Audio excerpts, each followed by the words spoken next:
where Kyle Owens joins us to talk about tonight's game of the week, the Bulldog Bowl, if you will.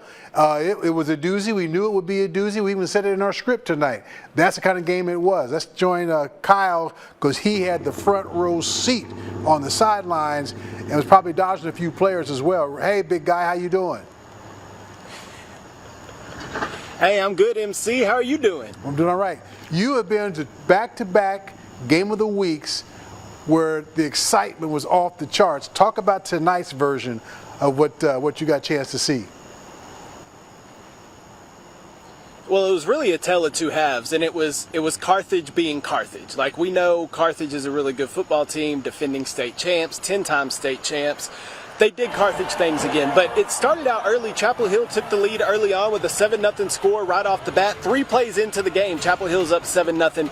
Carthage answers back with a touchdown of their own to make it 7-7, and then Chapel Hill goes down and scores to make it 14-7 off of a turnover. One of 3 Jet Surratt interceptions in the first half. Chapel Hill pick 6, goes and scores one, or not pick 6, maybe a pick 6, I can't remember. Either way, they go and score, and it's made 14-7. On the ensuing kickoff, it's fumbled.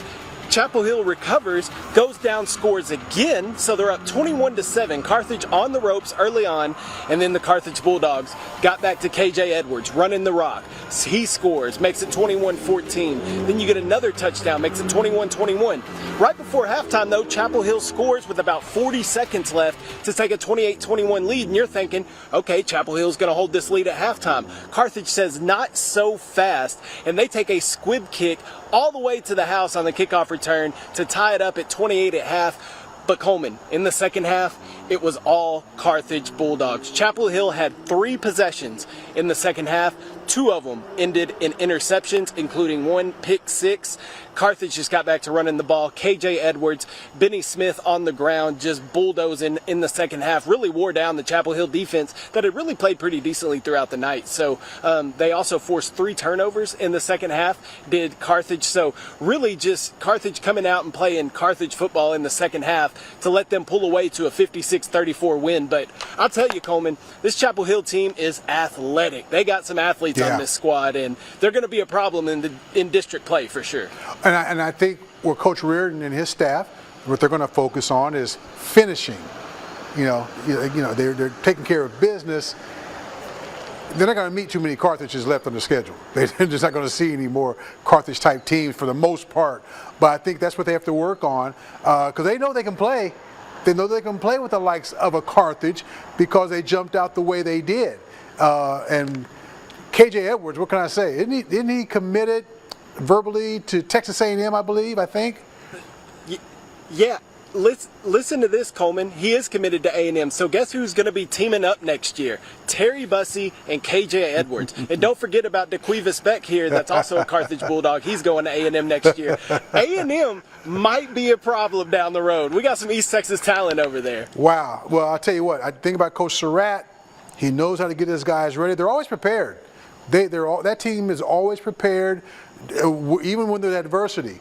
We had him for access. And, he says, hey, listen, you got to figure out a way to play consistently and do it for a period of time. And that's one of the things that he is able to hammer into his team, or he wouldn't have 10 rings as we speak, Now, what we're going to do? And go another ahead. point to that, Coleman. He's not satisfied either. No.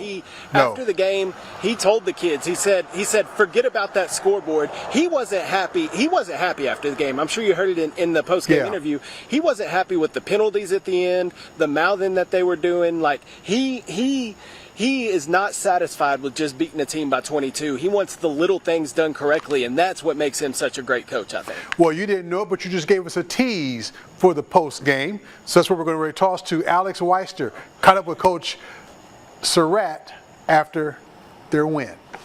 I am here with Coach Scott Surratt, the head coach of the Carthage Bulldogs. All right, first off, Coach, how are you feeling after tonight's game? A little frustrated, but we're going to celebrate every victory. But we played sloppy, and we can't play sloppy. We're going to do something special. We had 4 turnovers, and I don't know how many they had, but they didn't have that many. And but we made it a physical game. We kept playing. We were down 21-7, I believe, or whatever it was. But we know we're going to play hard to first whistle to the last whistle, and that's who we are. And it wasn't perfect, that's for sure. It was pretty bad, matter of fact, but we kept playing. And of course, you were talking about that first half. It was a tale of two halves for you guys. What did you tell that team going into that locker room to come out and have the second half that you guys did? Yeah, it's 28-all at half, and we made a lot of mistakes. I know we turned it over 4 times the first half, and we took care of that. And then I don't think it stopped us at the end on the last one, but the kind of game was over at that point. But I'm excited to be the head coach in Carthage and the coach in this group. We got a lot of stuff to correct, but we're going to celebrate this victory and go back to work. And of course, leaning on that ground game there in the second half, KJ and Benny, talk about what they were doing there in that second half. Well, first of all, you got to give it to the O-line. I mean, we blocked them very well. We thought their front was good. We knew their linebacker was really good, and we blocked them very well. But then you turn it to KJ and Benny, and they're very special players. This ain't their first rodeo, and it's not near their last. And so we're going to lean on those guys. We'll start firing the ball down the field if they'll come up. They played off of us all night, and I think we're getting healthy, and I think we're getting closer to getting a lot better. Once again, I appreciate it, Coach. Yes, sir. Thank you. That was head coach Scott Surratt with the Carthage Bulldogs. And once again, final score here from Bulldog Stadium, 56 Carthage, 34 Chapel Hill. Back to you guys. Thanks a lot, Alex. Good job. Our crew was there. They saw it up close and personal, so I got a feeling that Carthage is about to walk through this season and take care of business.